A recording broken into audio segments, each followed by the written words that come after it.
ایک اور روایت میں آتا ہے رسول اللہ صلی اللہ علیہ وسلم نے فرمایا جو شخص مجھ پر درود پڑھے تو جب تک وہ مجھ پہ درود پڑھتا ہے فرشتے اس کے لیے دعا کرتے رہتے ہیں. یعنی آپ نبی صلی اللہ علیہ وسلم کے لیے دعا کریں اور فرشتے آپ کے لیے دعا کرتے رہیں گے.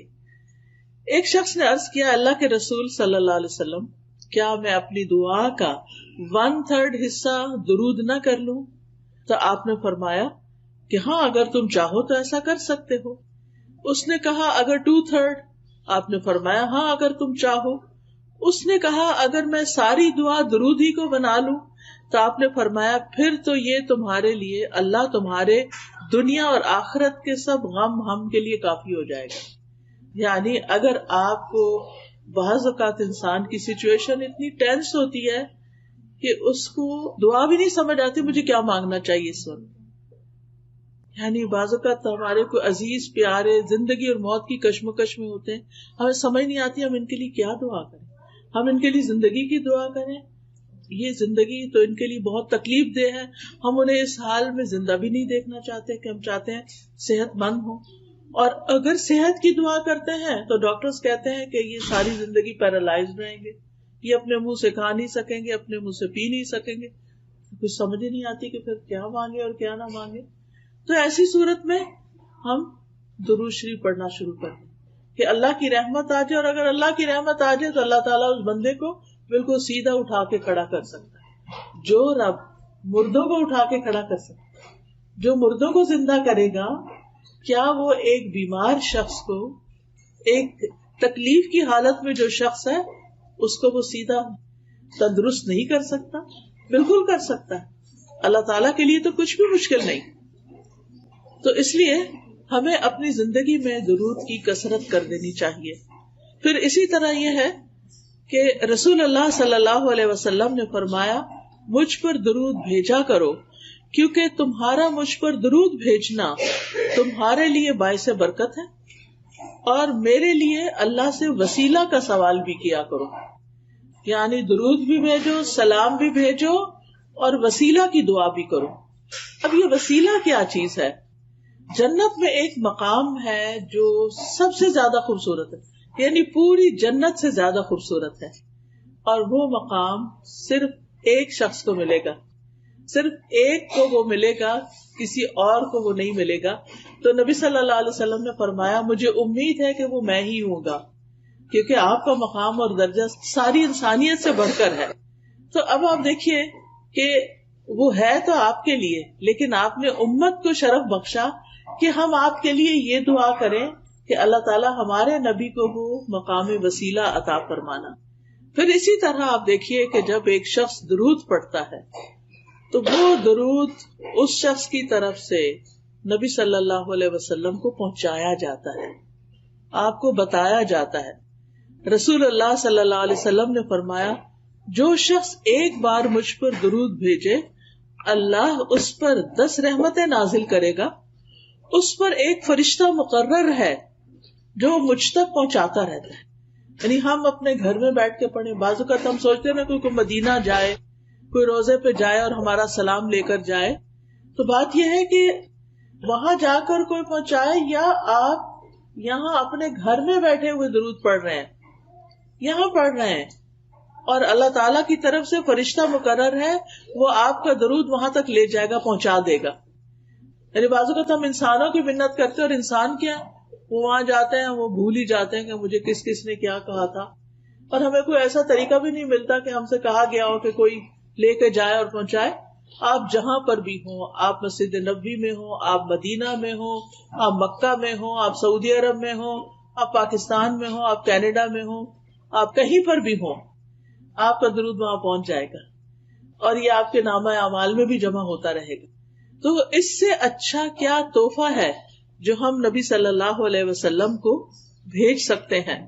یعنی اگر ہم آپ کے لیے کوئی پیسے بھیجیں یا کوئی گولڈ بھیجیں یا کوئی کھانے کی چیز بھیجیں, وہ تو نہیں آپ کو پہنچ سکتی, لیکن اگر ہم درود بھیجتے ہیں تو وہ آپ کو پہنچتا رہتا ہے. اور ہمیں طریقہ بھی بتا دیا گیا.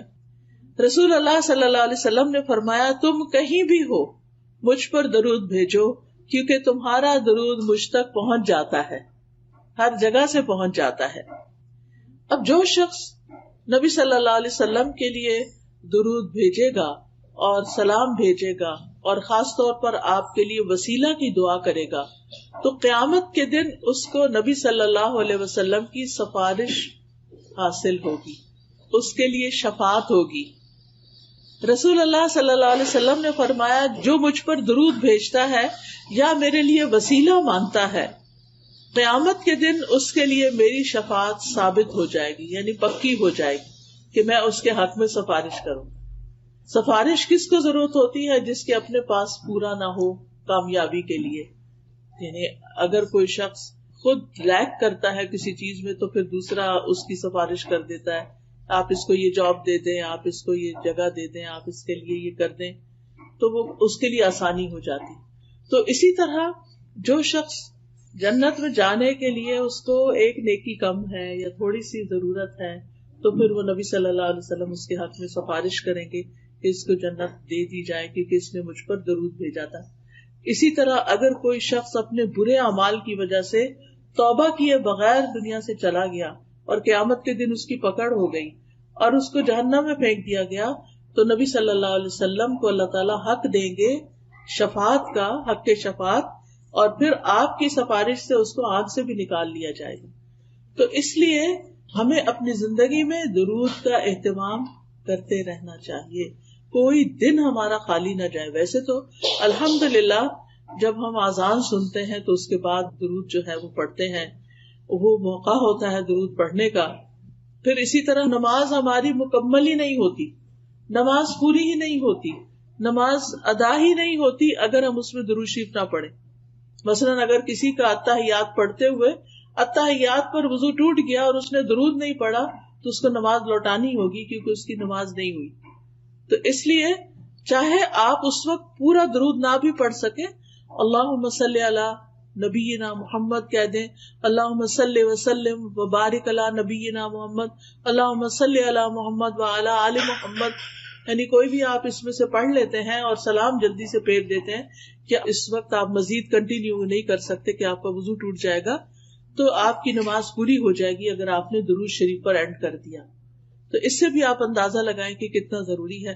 پھر آپ دیکھیے کہ جو شخص صبح کے وقت فجر کی نماز سے لے کر سورج نکلنے سے پہلے 10 دفعہ درود شریف پڑھتا ہے تو اس کے لیے بھی آپ کی شفاعت ہے. اور کتنی رحمتیں، ایک دفعہ پڑھنے پر 10 رحمتیں تو 10 دفعہ پڑھنے پر کتنی ہوں گی؟ 100 رحمتیں ہو جائیں گی. یعنی صبح ہی صبح اپنا دن شروع کرنے سے پہلے آپ 100 رحمتیں سمیٹ لیتے ہیں. پھر اسی طرح نبی صلی اللہ علیہ وسلم پر جب تک درود نہ پڑھا جائے دعا روک لی جاتی. یعنی کچھ دعائیں ایسی ہیں کہ جن میں ہمیں پہلے درود شریف پڑھنا ہی ہوتا ہے اور پھر اس کے بعد دعا مانگی جائے تو درود شریف اس دعا کو اوپر لے جانے کا سبب بنتا ہے. پھر اسی طرح آپ صلی اللہ علیہ وسلم نے فرمایا بخیل ہے وہ شخص، سٹنجی ہے وہ شخص کہ جس کے سامنے میرا ذکر کیا جائے اور وہ مجھ پر درود نہ پڑھے. درود پڑھنا جو ہے یہ جنت میں لے جانے والا کام ہے، اور جو درود نہیں پڑھتا وہ جنت میں جانے کا راستہ کھو دیتا ہے. حضرت حسین بن علی رضی اللہ عنہ امام حسین سے مروی ہے کہ رسول اللہ صلی اللہ علیہ وسلم نے فرمایا جس کے پاس میرا ذکر کیا گیا یعنی میرا نام لیا گیا اور وہ مجھ پر درود پڑھنا بھول گیا، اس نے پڑھا ہی نہیں، صلی اللہ علیہ وسلم نہیں کہا. ہونا تو یہ چاہیے نا، جب بھی آپ کا نام لیا جائے تو دل ہی دل میں یا ہلکی سی آواز سے صلی اللہ علیہ وسلم پڑھ لیا جائے. اور جو نہیں پڑھتا، اسے دھیان سے نہ سنا اور نہ پڑھا، وہ جنت کے راستے سے بھٹک گیا. یعنی جو راستہ جنت کی طرف لے جانے والا تھا اس نے وہ چھوڑ دیا، وہ کہیں اور ہی چل پڑا. یعنی اس سے بھی اس کی امپورٹنس کا پتہ چلتا ہے.